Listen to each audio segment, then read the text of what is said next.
साथी जोहार नमस्कार। मैं नंदलाल कुम्हाटाना। आज मैं मदरा मुंडा के बारे में आपको कुछ बातें बता रहा हूं और उन्हीं का कार्यक्रम उनके यादगार में जो कार्यक्रम मुंडाओं के द्वारा हो रहे हैं रांची के सुतियांबे में, वो कार्यक्रम के वीडियो भी आप देखें कि मुंडाओं ने क्या क्या कहा और उनके कहने के अनुसार क्या उनकी बात में सच्चाई है, कितनी सच्चाई है, उसी चीज़ का हम लोग आज इस वीडियो में तर्क वितर्क करेंगे। ये आप इस वीडियो को पूरा देखेंगे, उनकी बात भी देखें और हमारी आगे की तार्किक बात भी देखें कि कितनी सच्चाई, किनकी बातों में क्या सच्चाई।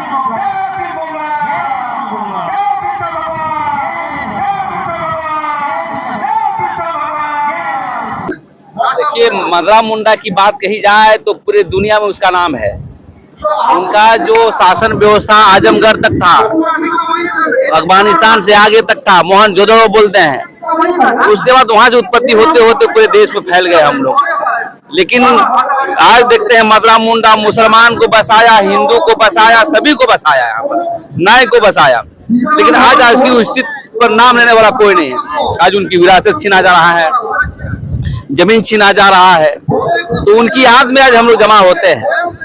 आज मदरा मुंडा नहीं होते तो आज धरती नहीं होता।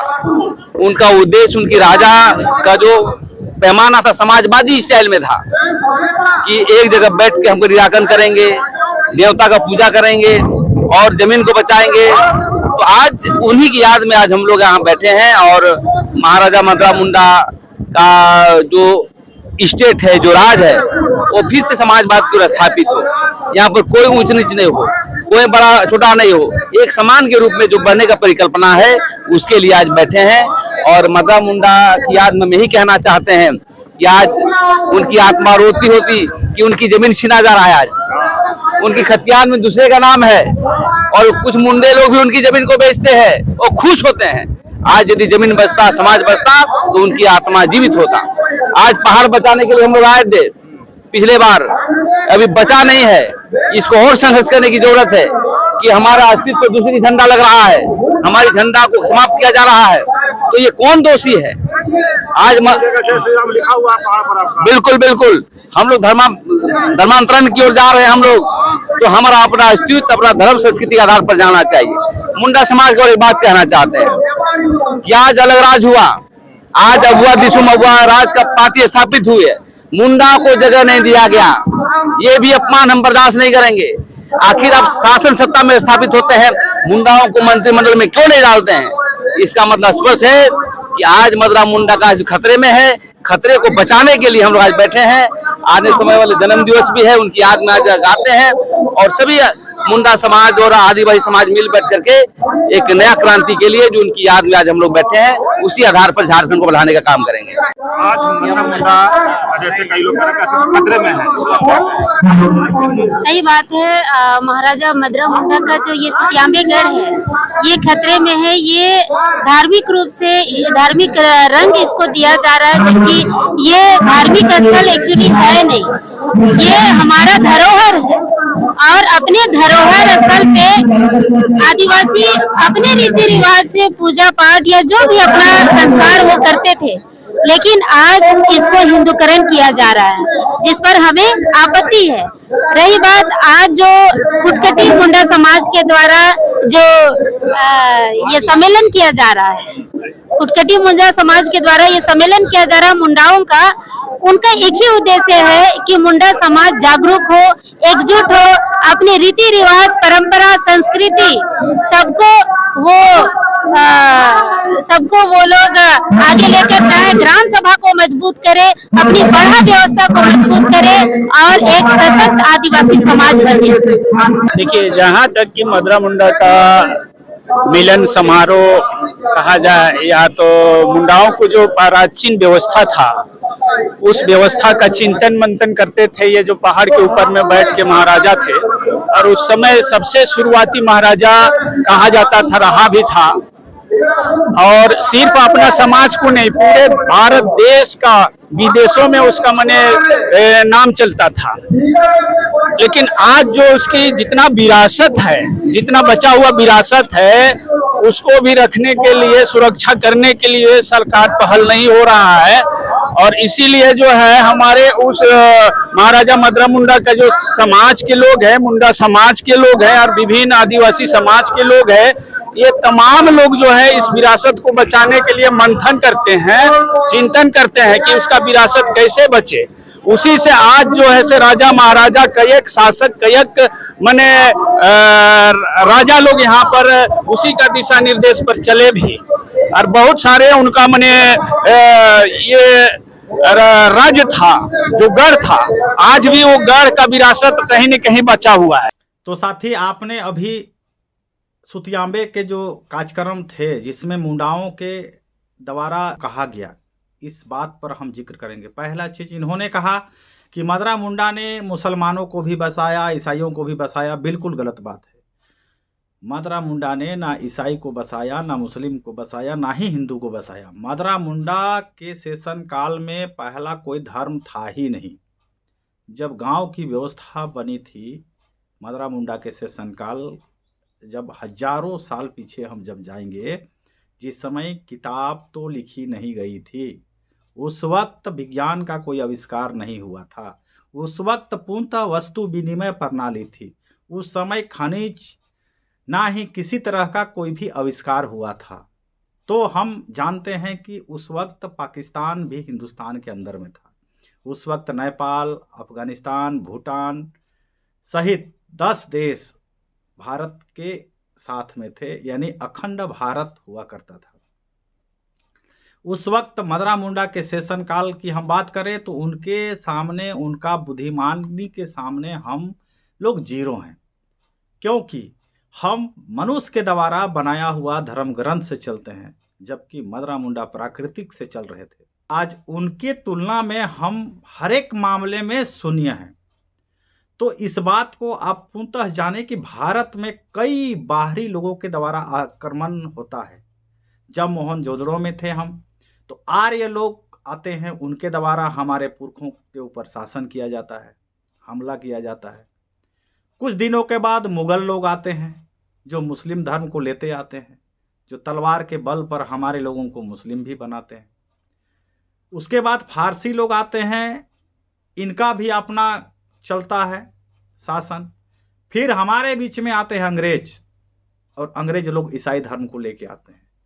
तो मदरा मुंडा की जो व्यवस्था थी, जिस वक्त मदरा मुंडा जिंदा थे, हम ये नहीं जानते या सच नहीं कह सकते कि मदरा मुंडा ही उस वक्त व्यवस्था को बनाए या उनके जैसा और समतुल्य राजा भी या अगुआ हुआ करते थे। जो अखंड भारत की हम बात करें तो बहुत बड़ा एरिया, बहुत बड़ा क्षेत्रफल अखंड भारत में होता है, जो अभी 10 देश में बटे हैं। तो हमको तब अंग्रेजों से, हमारे पुरखे तो अंग्रेजों से लड़े, और अंग्रेजों के लड़ने के दरमियान में 1948 में भारत को पाकिस्तान भी बना दिया गया। समय समय से अलग अलग देश में बांटा गया। लेकिन जब हमारी संविधान लिखी जा रही थी तो 1947 से 1949 के बीच में संविधान लिखी गई, और 1950 को हमारा संविधान लागू होता है। तो हमारा संविधान में मदरा मुंडा का जो व्यवस्था है उसको विशेष स्थान दिया जाता है। यानी मदरा मुंडा की व्यवस्था, जो रूढ़ी प्रथा हम कहेंगे, जो विद्यमान विधि कहेंगे, जो भारत के संविधान में अनुच्छेद 13(3) क में जो गांव की व्यवस्था को मूल अधिकार के रूप में दिया गया, और 5वीं अनुसूची क्षेत्र और 6ठी अनुसूची क्षेत्र, सामान्य क्षेत्र, 3 क्षेत्र भारत के संविधान में बनाए गए। तो मदरा मुंडा का जो व्यवस्था है, ये अखंड भारत के सभी गांव में है। पाकिस्तान में भी यही व्यवस्था, नेपाल में भी यही व्यवस्था, भूटान में भी व्यवस्था। लेकिन अतिक्रमणकारियों के द्वारा आज़ादी का झूठा रंग रचने के वजह से हमारे क्षेत्र में 1950 के बाद में भी विदेशी शासन चल रही, जिससे हम पीछे का इतिहास को भूलते आए और अभी तक भटक रहे हैं। जो समाज में अगुआ बनते हैं वे भी राजनीतिक कारणों से, जाति धर्म की वोट बैंक के उद्देश्य से अपनी बयान रखते हैं, अपनी जुबान को उसी हिसाब से वो खोलते हैं कि उनका वोट बैंक खराब ना हो। लेकिन सच्चाई तो सच्चाई है। तो हमें वोट लेना नहीं है, मुझे नेता नहीं बनना है, इसलिए मैं खुल के सारी व्यवस्था को आपको बताऊंगा कि एक्चुअल में 1950 में जब सरकार बनी, उस वक्त भी हमारे लोग पूर्णतः वस्तु विनिमय प्रणाली में व्यवस्था में विश्वास करते थे। मदरा मुंडा के अनुसार बनाया हुआ जो व्यवस्था है उसी पर चलते थे। ना कोई हिंदू था यहाँ, ना कोई ईसाई था, ना ही कोई मुसलमान था। यहाँ मंदिर, मस्जिद, चर्च का कोई जिक्र नहीं था, कोई स्थल नहीं था।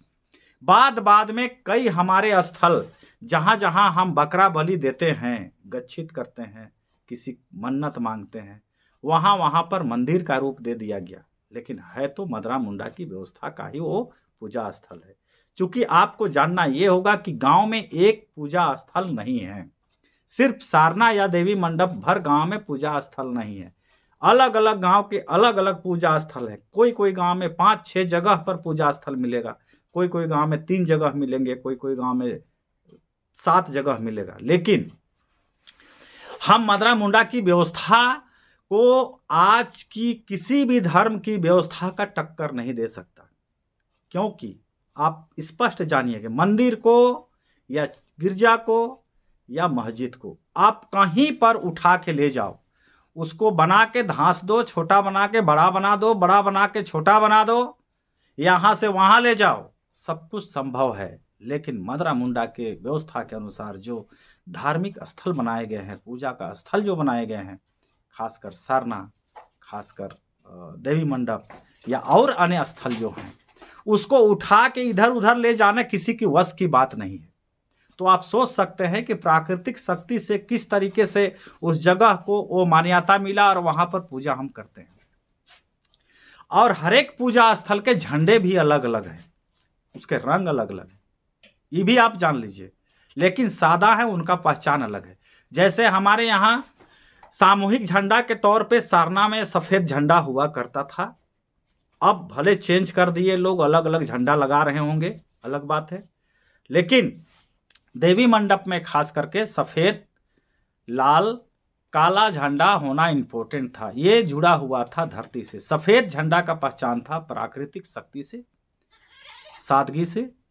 लाल झंडा का प्रतीक था हमारा क्रांति से, और काला झंडा का प्रतीक है हमारे पुरखा से, पूर्वज से, जिसको हम देवता पितर बोलते हैं। तो उसी तरह हमारे फागुन में भी हम अपने पुरखा का जब पूजा करते हैं तो लाल मुर्गा, करिया चेंगना, सफ़ेद चेंगना हम लोग बलि देते हैं।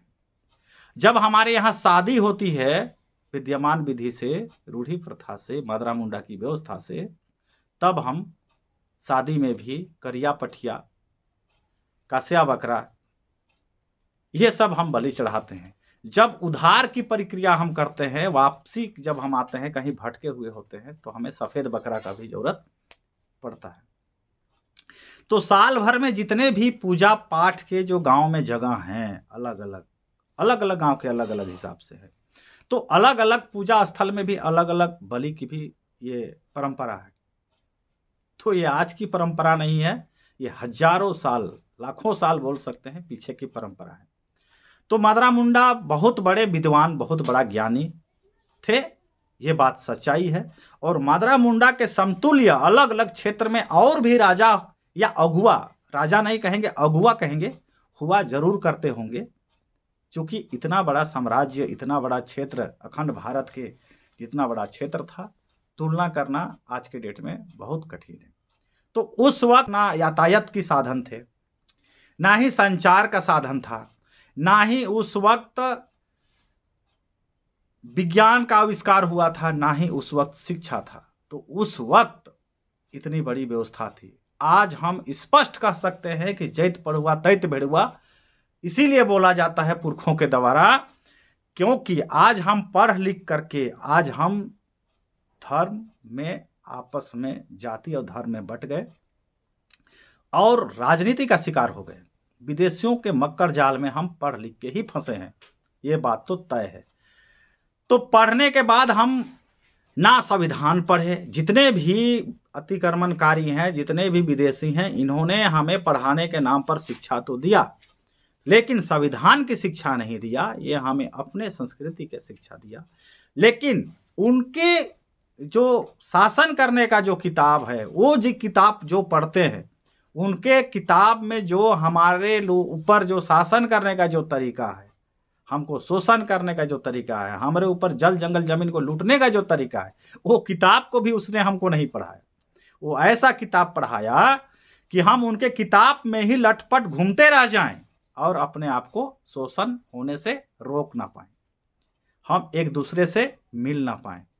तो ऐसी व्यवस्था उनकी है, जो आज हमको पुनः माधवराव मुंडा की व्यवस्था को चिंतन मंथन करने का जरूरत है, जानने का जरूरत है और उस अनुरूप हमको उतरने का जरूरत है।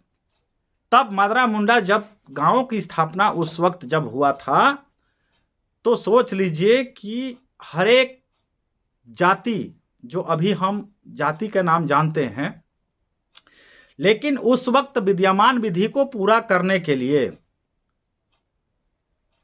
8 पद उन्होंने बनाए थे, जिसमें बैगा या पहान, पुजार, महतो, भंडारी, कटहा, कोटवार, घोड़ा, पैनभारा, ये 8 पोस्ट थे। 8 पोस्ट का आप सुन लीजिए।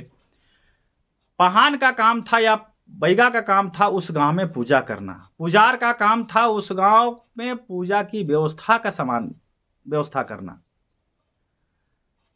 महतो का काम था उस गांव के जमीन की सीमांकन करना।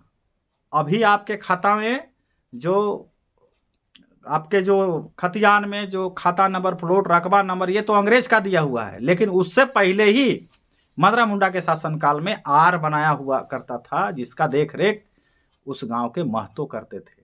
महतो एक पद का नाम था, अभी अमीन या कर्मचारी आप समझ सकते हैं। तो उसी तरह उस समय भंडारी हुआ करता था। प्रत्येक गांव में, भारत के प्रत्येक गांव में अन्न का बैंक हुआ करता था, जिसका देख रेख भंडारी के नेतृत्व में होता था, नजर में होता था। अन्न का भंडार यानी अभी पैसा का बैंक है, उस समय अन्न का बैंक है था। तब आप देखिए, कटहा जो उधार करता था, किसी भी गलत खान पान या कोई रहन सहन के वजह से उधार उसका करना पड़ता था, तो कटहा के जरिए होता था। मरण में, मरने के बाद जो उधार होना है तो कटहा के जरिए होता था। कोटवार उस समय का सूचना मंत्री था, जो सभी चीज में सूचना गांव के लोगों को देता था, ताकि गांव के लोग एकजुट हों, एक जगह हों, बैठे, मीटिंग हो। पैनभारा जो उस गांव में पानी की व्यवस्था करता था, बूची डाड़ी हुआ करता था हर गांव में, समझ लीजिए। तो पानी का व्यवस्था पूजा पाठ के लिए या लोगों को पीने के लिए पैनभारा। घोड़ा जो बैगा का जो या बैगा का जो या पहान का जो, वो एक हिसाब से सवारी था। ऐसी व्यवस्था वो 8 प्रमुख पद बनाए थे, लेकिन सहायक में और 17 पद थे, जिसको अलग अलग क्षेत्र के लोग अभी भूल रहे हैं और उस पर चिंतन मंथन करने का जरूरत है। 17 पद के अलग अलग और कार्य था, मैं एक वीडियो में बताऊंगा। 25 पद हुआ करते थे, तो 25 पद का आपको मैं ये वीडियो जरूर दिखाऊंगा आने वाला समय में। आपको इस बात को और स्पष्ट तौर पर जानना होगा कि माधवराव मुंडा का जो दिमाग, जो व्यवस्था को हम छोटा ना समझें। ये भारत का संविधान में भी इसी चीज को 13(3) के क में आपको यही अधिकार मिला है, और इसी व्यवस्था का देन है। जहां पर ये व्यवस्था बचा था, उसी क्षेत्र को 5वीं अनुसूची और 6ठी अनुसूची क्षेत्र के लिए सेफ जोन घोषित किया गया। लेकिन बाकी क्षेत्र में इस व्यवस्था को तहस नहस किया गया, जो कि हर एक धर्म के लोगों को पता था कि इनकी व्यवस्था को तोड़ेंगे तभी हम शासन कर पाएंगे। ईसाई धर्म वाले भी, हिंदू धर्म वाले भी, मुस्लिम धर्म वाले भी, सभी धर्म के लोगों ने ये स्पष्ट तौर पे जानते थे कि माधवराव मुंडा की व्यवस्था को तोड़े बगैर हम इनके ऊपर शासन या शोषण नहीं कर सकते हैं। इसीलिए आज़ादी के बाद से अभी तक माधवराव मुंडा की व्यवस्था को हर धर्मों के लोगों ने तोड़ा और शासन कर रहे हैं। तो जो लोग समाज को अगुआ हैं, जो लोग समाज को दिशा और दशा देना चाहते हैं, उनको माधवराव मुंडा की व्यवस्था को पूरा स्टडी करना होगा। ये किताब में मिलेगा नहीं, क्योंकि इसका कोई किताब नहीं है। क्योंकि जितने लोग स्टार्टिंग में किताब लिखे हैं, सबने हमको भटकाने का काम किया और हमारे ऊपर शासन करने के हिसाब से ही इन्होंने किताब भी लिखे। तो आज हम स्पष्ट तौर पे सोशल मीडिया का ज़माने में हम अपनी बात आप तक पहुंचा रहे हैं। आपका भी काम है अन्य लोगों तक बात को पहुंचाएं और कमेंट करें, शेयर करें। जोहार, नमस्कार, धन्यवाद।